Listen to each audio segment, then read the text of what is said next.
കഴിഞ്ഞ 22-നാണ് ജമ്മു കശ്മീരിൽ പാകിസ്ഥാൻ പിന്തുണയുള്ള ഭീകരർ നടത്തിയ വെടിവെപ്പിൽ 26 വിനോദസഞ്ചാരികൾ കൊല്ലപ്പെട്ടത്. ഇത് ഇന്ത്യയും പാകിസ്ഥാനും തമ്മിലുള്ള സംഘർഷം വർദ്ധിപ്പിച്ചു. അതേസമയം കശ്മീർ ആക്രമണത്തിന് ശേഷം പാകിസ്ഥാൻ ലോകബാങ്കിൽ നിന്ന് വായ്പ അഭ്യർത്ഥിച്ചു. പാകിസ്ഥാൻ നിലവിൽ ലോകബാങ്കിൽ നിന്ന് വായ്പയ്ക്കായി നിരന്തരം അഭ്യർത്ഥിക്കുന്നുണ്ട്. കശ്മീർ ആക്രമണത്തെ തുടർന്ന് വലിയൊരു തുകയാണ് ലോകബാങ്ക് പാകിസ്ഥാന് ഫണ്ട് അനുവദിച്ചത്. പാകിസ്ഥാൻ എന്ന രാജ്യം ഭീകരരുടെ ഒരു കേന്ദ്രമായി മാറുകയാണ്. പാകിസ്ഥാൻ സർക്കാർ ഭീകരരെ നേരിട്ട് പിന്തുണയ്ക്കുകയും പരിശീലനവും സംരക്ഷണവും നൽകുകയും ചെയ്യുന്നുവെന്നാണ് റിപ്പോർട്ടുകൾ. പഹൽഗാം ആക്രമണത്തിന് ശേഷം ലോകബാങ്ക് പാകിസ്ഥാന് 2 പദ്ധതികൾക്കായി $108 മില്യൺ അനുവദിച്ചു. ഇന്ത്യ ഇതിനെതിരെ പ്രതികരിക്കാൻ തയ്യാറെടുക്കുകയാണ്. ഈ വിഷയത്തിൽ സംയുക്തമായി തീരുമാനമെടുക്കാനുള്ള സ്വാതന്ത്ര്യം പ്രധാനമന്ത്രി മോദി 3 സേനകൾക്കും നൽകിയിട്ടുണ്ട്.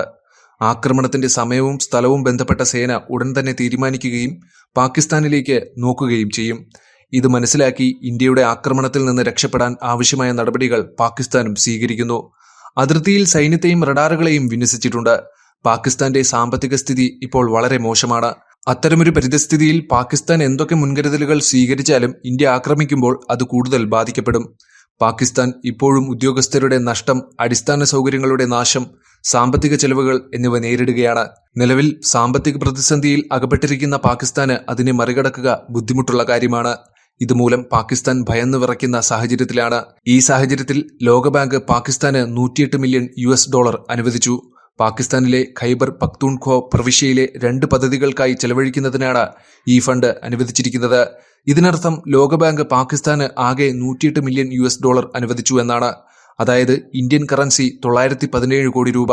ഇതെല്ലാവരിലും വലിയൊരു ഞെട്ടലുണ്ടാക്കി. പാകിസ്ഥാനിലെ ഖൈബർ പഖ്തൂൺഖ്വ പ്രവിശ്യയിൽ 2 പദ്ധതികൾ നടപ്പിലാക്കുന്നതിനാണ് ഈ ധനസഹായം നൽകിയിരിക്കുന്നത്. അതായത് പാകിസ്ഥാനിലെ ഖൈബർ പഖ്തൂൺഖ്വ പ്രവിശ്യയിലെ integrated tourism development, Khyber Pakhtunkhwa rural accessibility project എന്നിവയ്ക്കാണ് വിഹിതം വകയിരുത്തിയിരിക്കുന്നത്. മറ്റു പദ്ധതികൾക്ക് ഉപയോഗിക്കരുതെന്ന വ്യവസ്ഥയോടെയാണ് ലോകബാങ്ക് ഈ ഫണ്ട് അനുവദിച്ചിരിക്കുന്നത്. എന്നിരുന്നാലും പാകിസ്ഥാൻ നിലവിൽ കടുത്ത സാമ്പത്തിക പ്രതിസന്ധിയിലാണ്.